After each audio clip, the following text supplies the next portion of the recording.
কিছু ফুল বাগানে ফোটে না, তারা ফোটে অবহেলায়, অরণ্যে।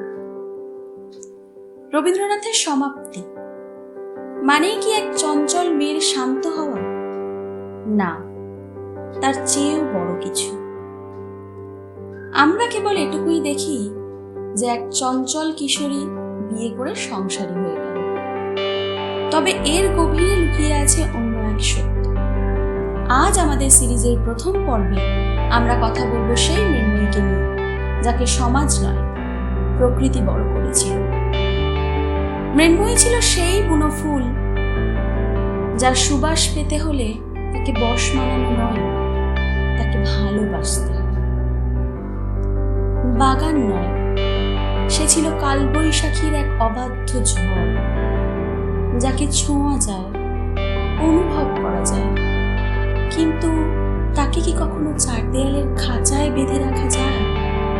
সবাই চেয়েছিল তাকে মেয়ে থেকে বউ বানাতে, কেউ চেয়েছিল তাকে নিয়ম শেখাতে, কেউ বা চেয়েছিল তাকে খাঁচায় বন্দি করে বই পড়াতে।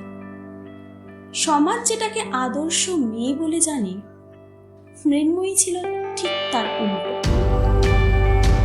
অপূর্ব তাকে ভালোবেসেছিল ঠিকই, কিন্তু সেও চেয়েছিল তাকে বই পড়িয়ে ভদ্র মহিলা বানাতে।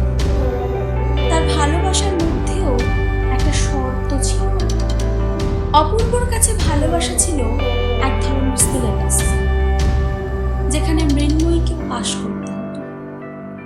কিন্তু যে মেয়ে প্রকৃতির খোলা পাতায় জীবন পড়তে শিখেছে, ঝিরঝিরে বৃষ্টির শব্দের সুর খুঁজে পেয়েছে, তাকে কি চার দেয়ালের সিলেবাসে আটকে রাখা সম্ভব? তার শিক্ষা তো শুরুই হয়েছিল গাছতলায়, ধুলোবালিতে, কাগজের পাতায় নয়। মৃন্ময়ী কোনো সাজানো বাগানের গোলাপ ছিল না, সে ছিল এক বুনো ফুল, বনের হাওয়ায় যার বেড়ে ওঠা।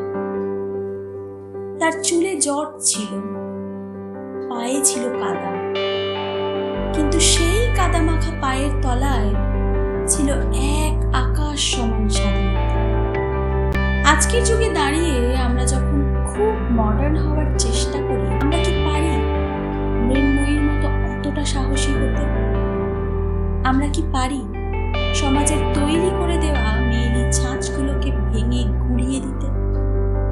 সে বারে বারে প্রমাণ করেছে নারী মানেই পুতুল নয়। এই অবাধ্যতাই ছিল তার আসল সৌন্দর্য। আমাদের আগে এই আধুনিকতা কি আমাদের সেই স্বাধীনতা দেয়, নাকি আমরা আধুনিক হওয়ার নামে আরো একটা নতুন খাঁচায় নিজেদের বন্দি করে ফেলেছি? মৃন্ময়ী আজও প্রাসঙ্গিক, কারণ আজও সমাজ আমাদের শাসন করতে চায় শিক্ষার দোহাই দিয়ে। সমাপ্তির সমাপ্তি মৃন্ময়ীর হেরে যাওয়া, বরং এক নতুন মৃন্ময়ীর জন্ম। মৃন্ময়ীর অবাধ্যতা কোনো বিদ্রোহ ছিল না, ওটা ছিল অস্তিত্ব। সমাজ তাকে পূর্ণতা দিতে চেয়েছিল, কিন্তু সে নিজেই ছিল এক সম্পূর্ণ অরণ্য। সমাপ্তি নিয়ে আপনাদের কি মতামত? সে কি সত্যিই অবাধ্য ছিল, নাকি সেই ছিল সবচাইতে বেশি স্বাভাবিক? কমেন্টে জানান।